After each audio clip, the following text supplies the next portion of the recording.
Hi, welcome back to another book talk. And today we're going to talk about short story anthologies. And I absolutely love short stories. It gives you a little snippet of a world. And honestly, as somebody who just likes to write for myself, I feel short stories can be really difficult to craft because you have to draw somebody into your world, into the characters, into what is happening, and give them that emotional connection fast. And anthologies for me are very fun because they can often introduce me to a new writer, a new style, something that I might not have tried before, and suddenly I want more. And I'm very excited to introduce to you the two new books that I'm going to discuss with you. Both of them are initiatives of We Need Diverse Books, which is an organization that is very close to my heart because they look and support marginalized voices, which often will, since they're marginalized, get shuffled to the side. And so I especially look forward to reading these two books because I knew I was going to be exposed to new cultures, new voices, new people that I had not tasted. And so, without further ado, let me introduce to you the first one that I read, which is entitled Fresh Ink. Yes, I checked them out for my library, so that's why you're going to see the barcodes. So, Fresh Ink, an anthology, is edited by Lamar Giles, who is an author in his own right. And this contains some authors who you already may know, like Jason Reynolds, because, I just talked about him, um, and Jean Luen Yang, and I will be talking about him. But it also has some authors I didn't know. And some of those authors wrote some intriguing stories. Now, this is all across the board. You are going to find so many different genres, okay? So you're going to find contemporary adventure stories. You are going to find romance. You are going to find things that have to do with identity, discovering your own identity, feeling comfortable within that. You're going to find fantasy. You're going to find science fiction. There's a little something for everyone. One of the things I also like about short stories is you can pick it up wherever you want. You can read whatever story intrigues you. If you're not a sci-fi fan, you can skip over that. And I think I'm thinking it's good old Walter Dean Myers. Oh, how I just loved him as an individual. I was so pleased I got to meet him once in my life, as well as an author. There's one in here that is a script, which is fantastic. And I automatically am thinking it's Walter Dean Myers, but I could be wrong. And of course, Jean Luen Yang has comic to tell his story, or graphic, we could say. But you're going to find all sorts of different ways of sharing the stories. Okay? So there is sure to be something in here to appeal to you. So, what does it offer? So, one of the things that I definitely want to share with you is it represents people of color. It represents people who, at least for me, as somebody who is a white middle-aged woman, it is showing people who are young. Okay, this is for young adults, but it shows people who are poor, who are immigrants, people who have lived their lives differently than mine. Eric Gansworth, who I talked about last week and whom I just adore, has a story in here about a youth who is grappling to live on a reservation. And he's dealing with racism and his own identity within his school. Malinda Lowe has a story in here about having to deal with sexism and gender flipping. Costumes when she's going to a sci-fi convention. Oh my gosh, if you've never been to a con, go. It's just fun, even if you don't yourself change into a costume. I love them. And then Melissa de la Cruz, who many of you may have read some of her books, talks about an undocumented Filipina student. And this is something that faces a lot of our students in this country. So there's so many different voices that discuss fictionalized stories, but things that do happen to a lot of people in the world. And, one of the things that I really do appreciate is I feel it's so important to be able to hear those stories, to understand those stories. Although we may have different paths, all of us do have the same kinds of feelings. And so I just thoroughly enjoyed this. There was one story I just loved. I loved.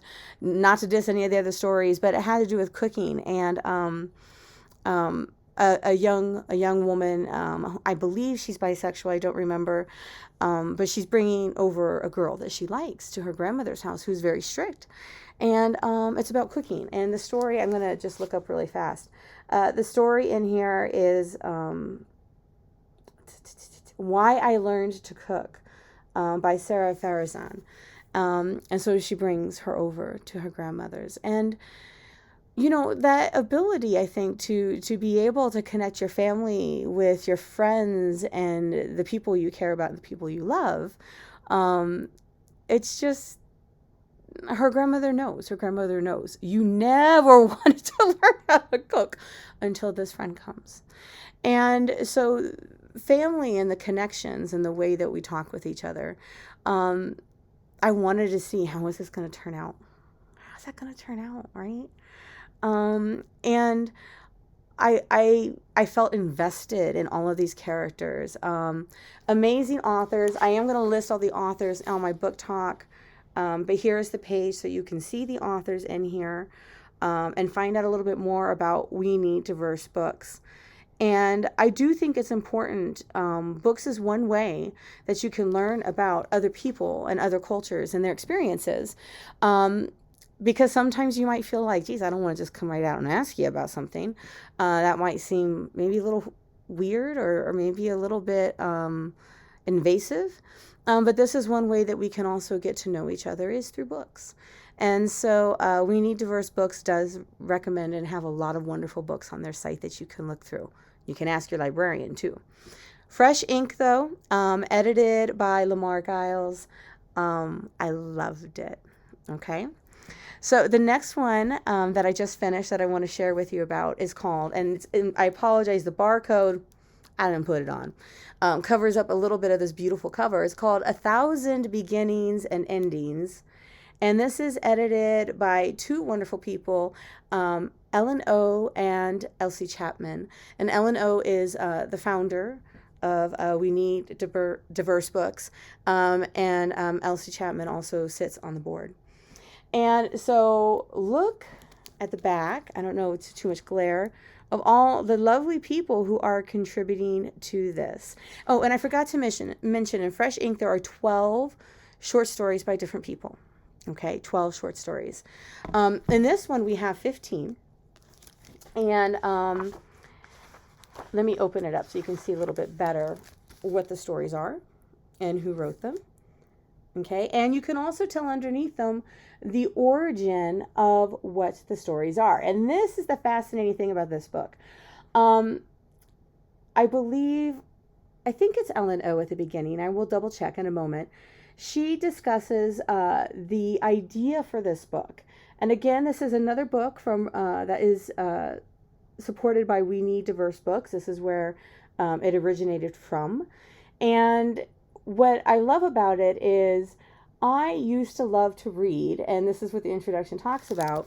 I used to love to read Andrew Lang's fairy tale books. Like there'd be the pink, there'd be the green fairy tale book, all these sorts of things. And each one is supposedly coming from a different area of the world. Okay. But it was written by this British person. And of course you have that perception, right? And so it's both the editors, pardon me. It's both from Elsie and from Ellen. And they write about how they were looking for reflections of themselves, of trying to find different Asian mythology and folklore that had to do with reflections of themselves. And they came up with the idea of let's create this. And so they asked authors to, giving them free rein, come up with something. Okay. So in here, what I love is these authors they reimagine And sometimes they drastically change. The original myth, legend, epic, folk tale, fairy tale from the original origin. I'm so sorry, it's the jacket.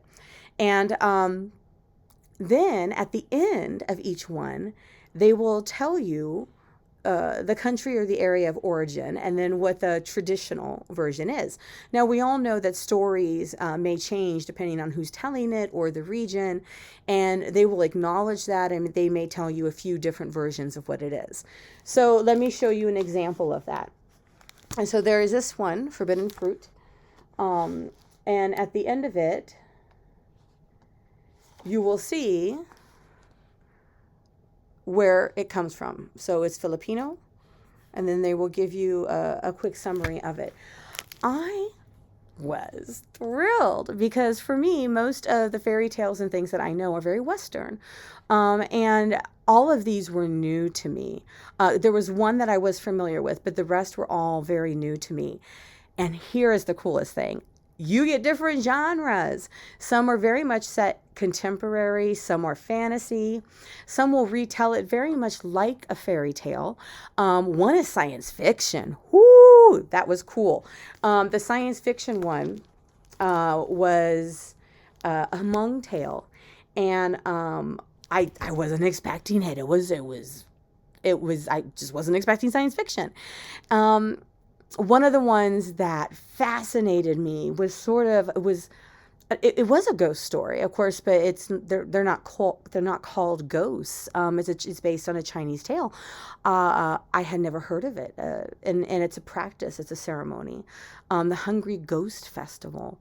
I was absolutely captivated because the way the story is told, I felt deeply, deeply connected to the main character and the reality of where she is living, and also her connection with her family. So many of these stories isn't just about I'm retelling a fairy tale. And don't get me wrong, love fairy tales, give them to me. What I appreciated about each of the authors in this book is that they connected it to real people. I felt deeply invested in what was happening. And so often, come on now, y'all know this is true. So often women get the shaft in these fairy tales, right? They follow along. They rarely have a choice. And what I definitely appreciated about this book is the authors often turn that back. Because they're giving a modern rendition, the authors will often talk about that and how that made them feel when they were young hearing it, and how they wanted to reimagine this. And I felt such glowing love and affection for many of these characters and a lot of the things that they had to face. So I strongly recommend this. I also appreciated that all of this was very much own voices. So this was people from where they are, from their cultural background, taking the tales that they heard when they were growing up or that they were familiar with, and being able to retell it and to own it. 1,000 Beginnings and Endings, edited by Ellen O. and Elsie Chapman. I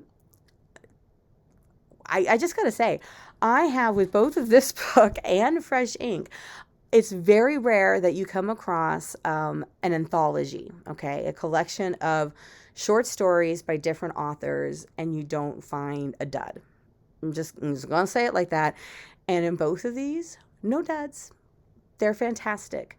And I appreciated the fact that there were so many different kinds of stories that I could read, paths that I have not walked, and I wanted to hear, and I wanted to experience.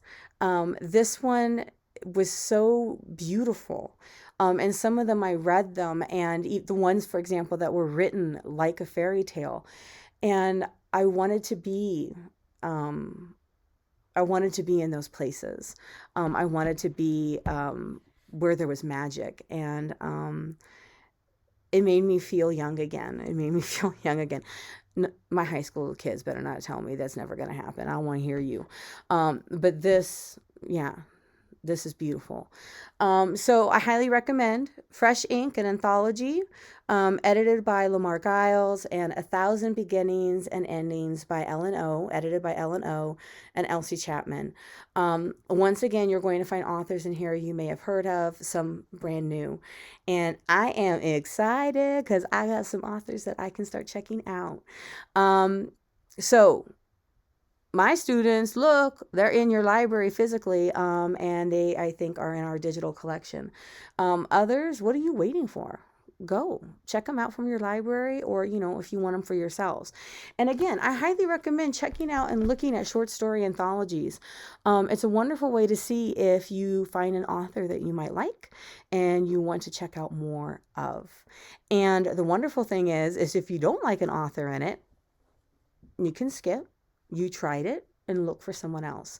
So until then, I hope that you are doing well. I wish you good health, and I wish you happy reading. Until then, I'll see you next week.